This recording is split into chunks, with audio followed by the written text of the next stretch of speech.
A helicopter falls in the mountains, and for 20 hours nothing is known about where the helicopter fell. The president of a country is riding in it and the search operation is going on. As soon as 20 hours pass, the news comes that the president of Iran, Ebrahim, is no longer in this world, and with that, there is a state of chaos in the continent of Asia. And at the same time, there is a state of fear in some hostile non-Muslim countries. Iran is currently investigating whether the helicopter actually crashed or was targeted by a terrorist. We will also try to find out why Ebrahim, their president, is no longer in this world, as well as why Israel is shaken. We try to find out in this copter crash Hawa Aj documentary. Early life and education. Born on December 14, 1960, in Mashhad's Nogan district, Ebrahim Raisi is a member of the Sayyid branch of the Sharia Islam. His family is related to the Sayyid Hussein al-Ali and the Sayyid Ali al-Zayani family. Ebrahim's father died when Raisi was 5 years old, leaving him without a father. He received his early education in the Qom Seminary and the Hawza. In 1975, Raisi went to the Ayatollah Boroujerdi School in Qom. Raisi claims to have completed a doctorate in private law at Motihari University, but this has been contested. Clerical credentials. Raisi's educational background began at the Qom Seminary when he was 15 years old. He then studied for a short time at Nawab School. He then attended Ayatollah Sayyid Musavi Nezhed School where he studied and taught. In 1976, Raisi returned to Qom to study at Ayatollah Boroujerdi School where he studied with Sayyid Hossein Boroujerdi, Morteza Motahari, Abolghasem Khazali, Hossein Nuri Hamdani, Ali Meshkini and Morteza Pasandida. Raisi also passed his Courage Fek to Sayyid Ali Khamenei and Mojtaba Tehrani.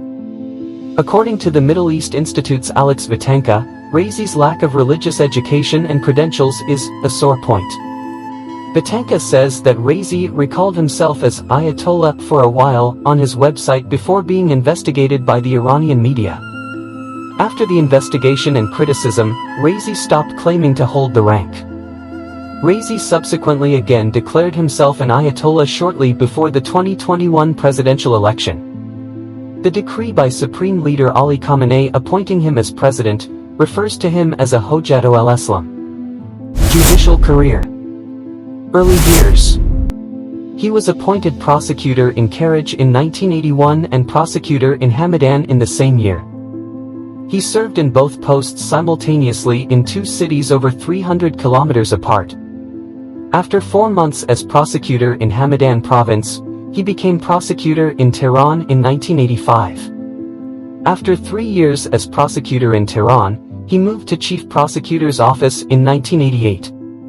In 1989, he was brought to the attention of Supreme Leader Ayatollah Ali Khamenei. He was given special powers, independent from the judiciary, by Khomeini to deal with legal matters in some provinces such as Lorestan Province, Semnan Province, and Qom Province. 1988 executions. As Tehran's Prosecutor General, Raisi participated in the executions of political prisoners in 1988. Raisi's involvement gained public attention in 2016 when his successor as Iran's president, Mehdi Karoubi, released a recording of a meeting of the Death Committee held in Tehran in August 1988. In his 2018 lecture, Raisi referred to the killings as a proud achievement of the system. Raisi earned the nickname the Butcher of Tehran for his role as a hanging judge. The first two names on the list are those of the prosecution committee in Tehran, which has been linked to thousands of executions. The other names are those of the prosecutor of Tehran, the judge, and the Mohammadi, representative of the Iranian Islamic Party, in Evan, who has denied any role in the executions. The 1988 executions of political prisoners in Iran were state-sanctioned executions of political prisoners throughout the country. The executions began on July 19, 1988, and lasted for about 5 months. Most of the political prisoners who were executed were members of the Popular Front of Iran, PFLO, but some were members of other left-wing factions, such as the Fedayeen, Tuda, and Communist Party of Iran, Tuda. According to Amnesty International, Political dissidents were systematically disappeared in Iranian detention facilities throughout the country, and extrajudicial executions were carried out on the orders of the supreme leader and carried out in prisons across the country. Many political prisoners who were killed during this period were victims of torture and other forms of cruel, ill-treatment or punishment. Due to the large number of prisoners, they were transported by forklift truck in groups of 6, and hung from cranes at half-hour intervals. The executions have been widely described as an unprecedented political purge, in terms of both the scale and the extent of the cover-up. The exact number of executed prisoners remains unknown, though several sources have provided estimates. Human Rights Watch, citing interviews with relatives, puts the number in the thousands. Amnesty International puts it at 2,800 to 3,800, and former Vice President of the Supreme Council of the Republic of Iran, Mehdi Karoubi, cited the memoirs of the late Supreme Leader, Ayatollah Ali Khamenei, who put the number at 2,800. Human Rights Watch estimates 2,800 to 5,000, and Amnesty calls the refusal by the state to reveal the location of mass graves of those killed an ongoing crime against humanity. Senior positions.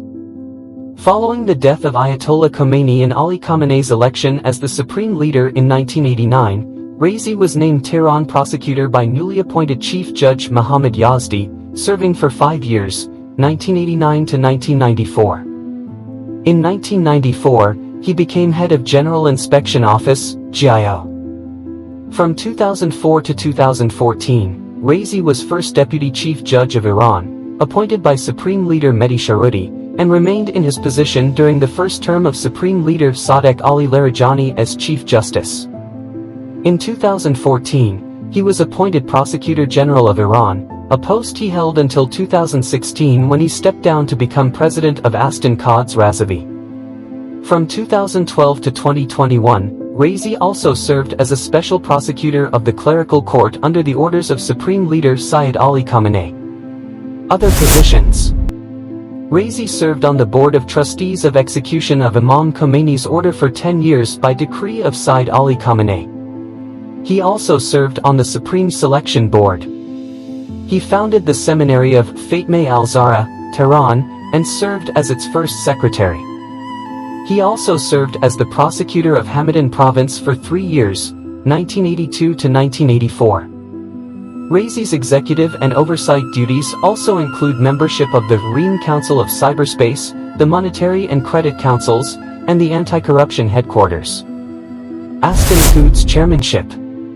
On March 7, 2016, Raisi took over as the head of the Aston Quds Razavi following the death of the previous leader, Abbas Vaiz Tabasi, and remained in office until 2019. He was only the second to hold the post since 1979. Raisi's appointment order listed 2 key duties: serving the pilgrims to the shrine, particularly the poor, and serving the people in the vicinity, particularly the poor and displaced.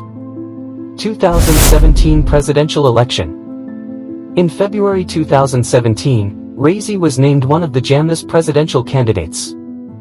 He also received support from the Front of Iranian Revolution Stability.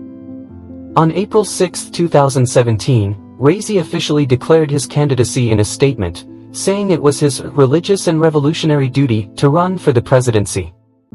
He called for a fundamental change in the executive governance of the country and for a government that would fight poverty and corruption. On April 14, 2017, he registered with the Interior Ministry to run for president, saying it was time to properly exercise citizenship rights and not just to write an act. On May 15, 2017, Ras Sol backed out of the race and endorsed Raisi.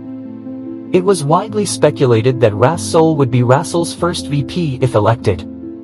The following day, the two men attended a campaign rally together in Tehran. Raisi finished in second place with 15.786 for 49 votes out of 42.382,390 votes cast. He did not congratulate Rouhani on his re-election as the president, and asked the Guardian Council to look into violations of the law before and during the elections, with 100 pages of attached documentation. Presidency, 2021 to 2024. 2021 presidential election. Raisi ran again in 2021 and won. The election had a low turnout of 48.8%, with 63% of the votes going to Raisi.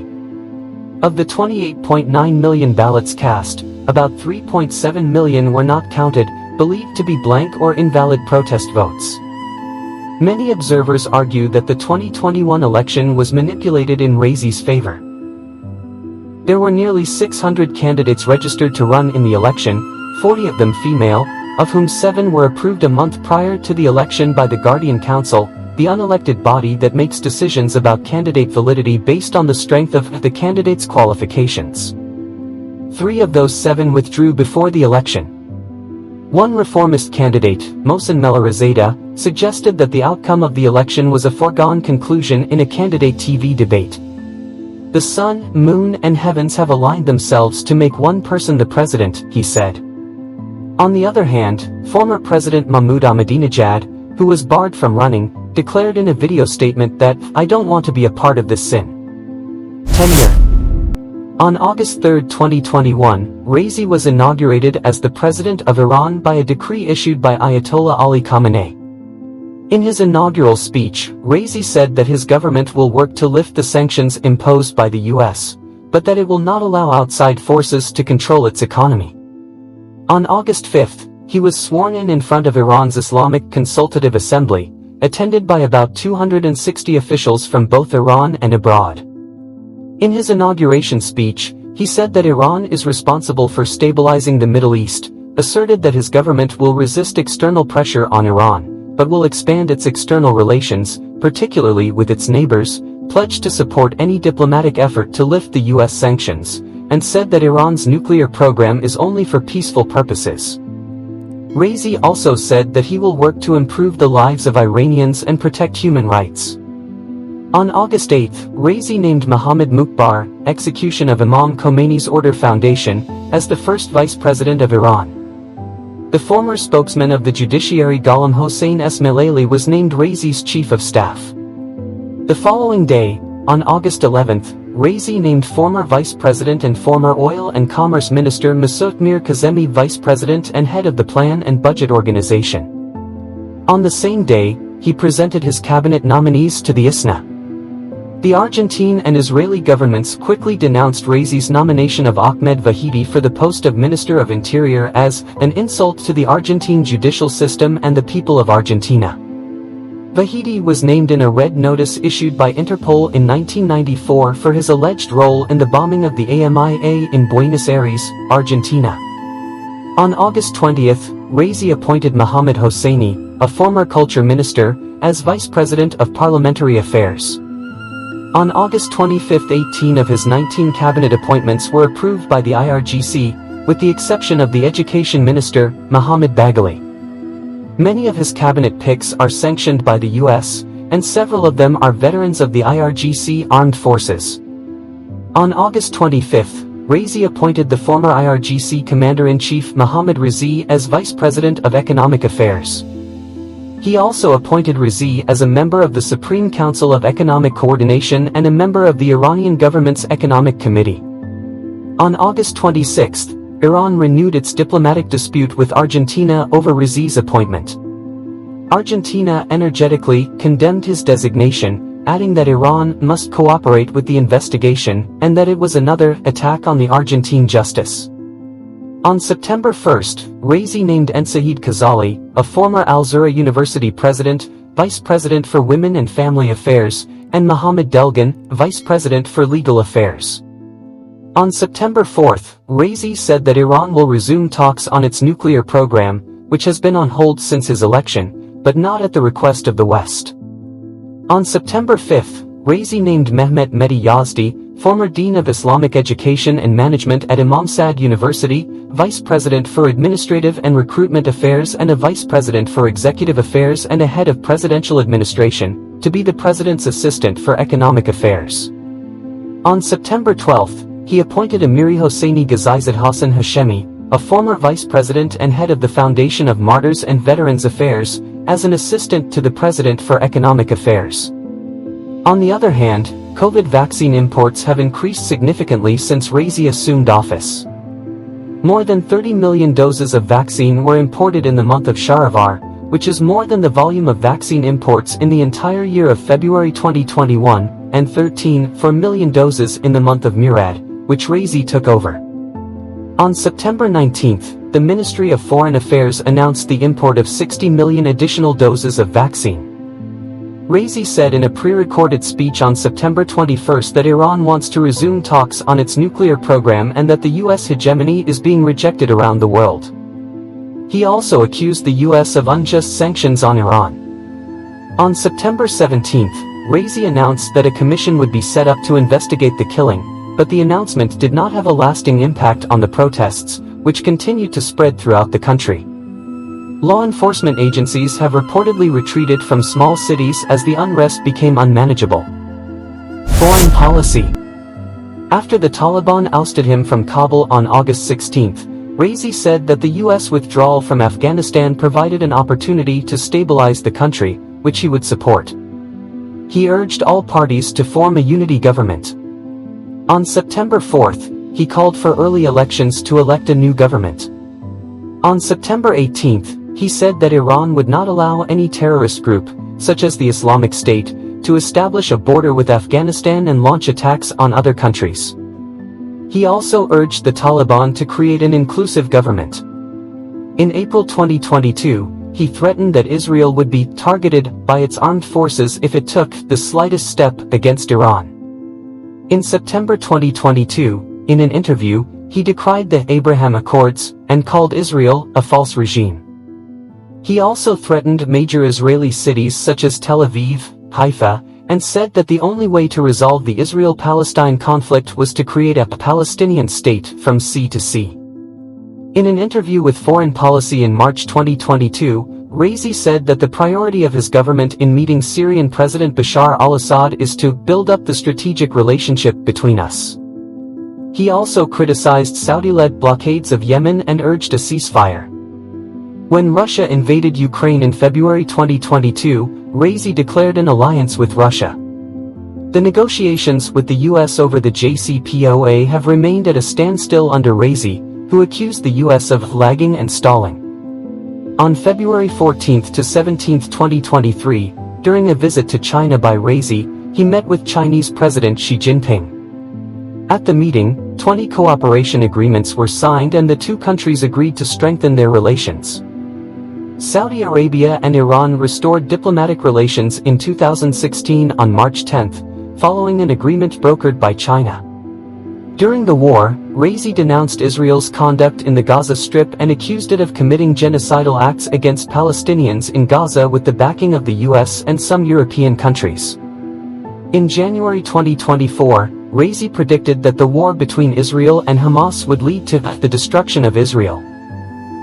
In December 2023, Raisi cancelled a trip to Geneva after being accused of torturing and murdering prisoners in 1988, a crime for which he could have been arrested. Political views. As a hardliner, Raisi was well known for his support of sex segregation. In a 2014 interview, Raisi said, "I think it's a good thing because most women do better work in a completely relaxed environment."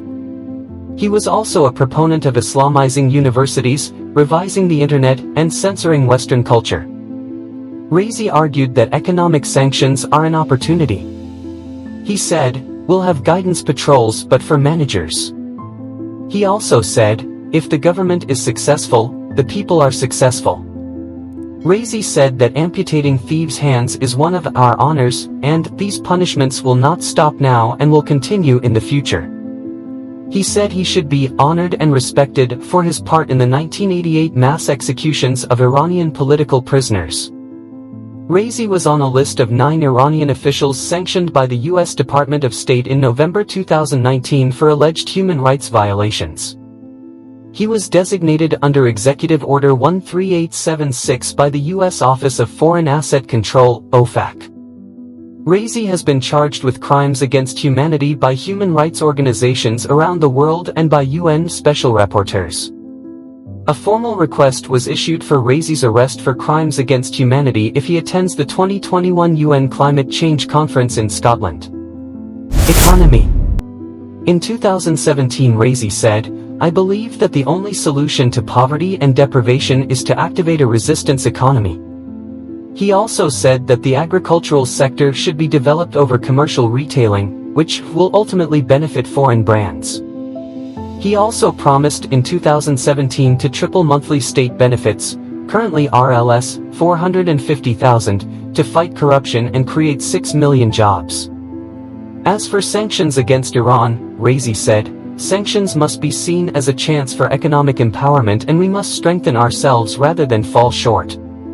As for lifting sanctions, Raisi said that any government that comes to power after the election must seriously pursue the removal of the oppressive sanctions. He added that neutralizing sanctions should be a priority and not a condition for the economy. The corona, the flood, and the sanctions should not have an effect. Women's rights. In state-run media, Raisi declared that no one has a right to violate girls' and women's freedom and rights, and that it is not possible to speak of culture and economy without talking about women's role. He stressed that women's rights are given by God, and the government not only should not lose this right, but it should create conditions for it to thrive. He also said that, in many places, there is no role for women in role-playing, and there is no use for women's talents, creativity, initiative, and innovation. Despite these statements, Raisi signed directives imposing stricter hijab restrictions on women in Iran. Intellectuals and artists. Raisi said, "The intellectual of society is the one who sees before the eyes of others and sees the dangers of the society. He warns the society in his poetry and in his art and prevents the society from going to sleep, as if he were a siren calling the people to wake up." He said, "Encouraging the people in culture and art does not need to be done through words but through action." He added, "The teachers are the real intellectuals of the society and must see and warn of the danger of harm. Teachers are the identifiers of the society and the civilizers of the society." Homosexuality. Raisi called same-sex relationships savagery and an act of savagery in an interview with Al Monitor, according to the Center for Human Rights in Iran. The center says that this kind of language fuels prejudice and violence toward LGBTQ+ people in Iran. When Raisi visited Uganda after the country passed a law imposing the death penalty on gays and lesbians, he said, "I think that this issue and these strong Western attacks against the family and the culture of our countries is another area where Iran and Uganda can work together." He added, "Western countries try to look at homosexuality as an indicator of civilization, but this is the dirtiest thing that has ever been done in the history of mankind." The Holocaust. Raisi, like many Iranian leaders, has publicly questioned the veracity of the Holocaust. When asked on CBS's 60 Minutes whether he believes the Holocaust took place, Raisi said, "There are indications that it did take place. If that is the case, they should let us investigate and study it." Potential successor as Supreme Leader. According to several sources, Raisi was seen as a favorite and potential successor to Iran's Supreme Leader, Ali Khamenei. In 2019, Al Jazeera's Saeed Golkar called Raisi the most probable successor of Ali Khamenei as Supreme Leader. In 2020, CNN's Dexter Filkins referred to Raisi as frequently mentioned as a successor. Time magazine reported in 2024 that Raisi and Khamenei's son, Mojtaba, were among the leading contenders for the job.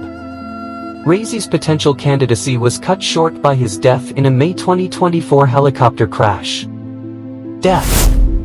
On May 19, 2024, Raisi and several other officials died in a helicopter crash near Uzi village in East Azerbaijan province, according to Mer News, the semi-official Iranian news agency. The death of Raisi, who was also the foreign minister of Iran at the time of the crash, was confirmed by the Supreme Leader, Ayatollah Ali Khamenei. Raisi was the second Iranian president to lose his life in office, following the 1981 bombing of Muhammad Ali Rajai.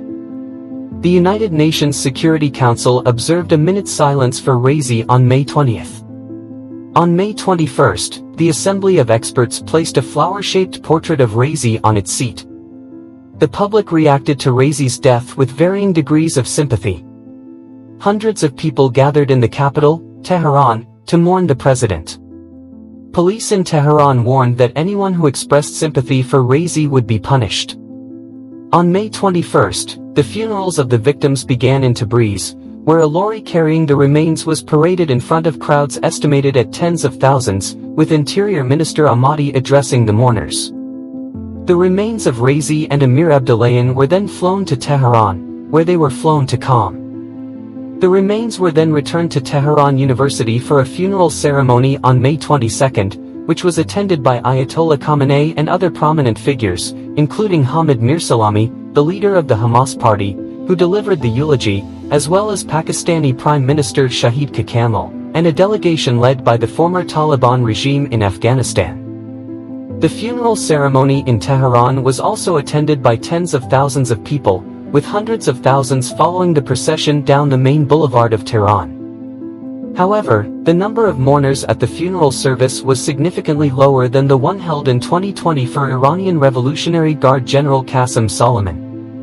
On May 23, Raisi's remains were flown from Tehran to Mashhad, and he was buried the following day at the Imam Reza Shrine. A day of mourning was declared in Bangladesh, Cuba, India, Lebanon, Pakistan, Sri Lanka, Syria, and Turkey. "I won't cry for him," British Foreign Secretary Emily Hlavacek said. "His regime has killed thousands of people at home and across Europe." John Kirby, a spokesman for the U.S. National Security Council, called Raisi a man of great blood. Israel accused the United Nations of holding a minute's silence for him, saying it was a disgrace and unjustifiable. Maryam Rajavi, leader of the exiled dissident Pomoa, said that Raisi's legacy will be marked by his involvement in the executions of political prisoners in 1988, and that the crash will be a massive and irrevocable strategic blow to the supreme leader of the mullahs, Ali Khamenei, and the regime as a whole, which will lead to a series of consequences and crises within the leadership of the Iranian regime under Khamenei. Taghi Harmani, husband of the detained dissident Narges Mohammadi, a Nobel laureate. Electoral history. Year election votes percent rank notes. 2006 Assembly of Experts 200,906 68.6% first 1, 3. 2016 Assembly of Experts increase 325,139 increase 80% first 1, 224. 2017 President 15,835,794 38.3% second lost, 225. 2021 President increase 18,021,945 increase 62.9% first 1, 226. 2024 Assembly of Experts decrease 275,463 increase 82.6% first 1. Personal life. Raisi has 2 daughters and 2 grandsons. One of her daughters studied at the Sharif University, and the other at the Tehran University. Jamila is an associate professor and president of the Institute of Fundamental Studies and Technology, IFST, at the Shahid Beheshti University in Tehran. Jamila's father-in-law is Ahmadi Al-Mulhoda, Mashhad Friday Prayers Imam.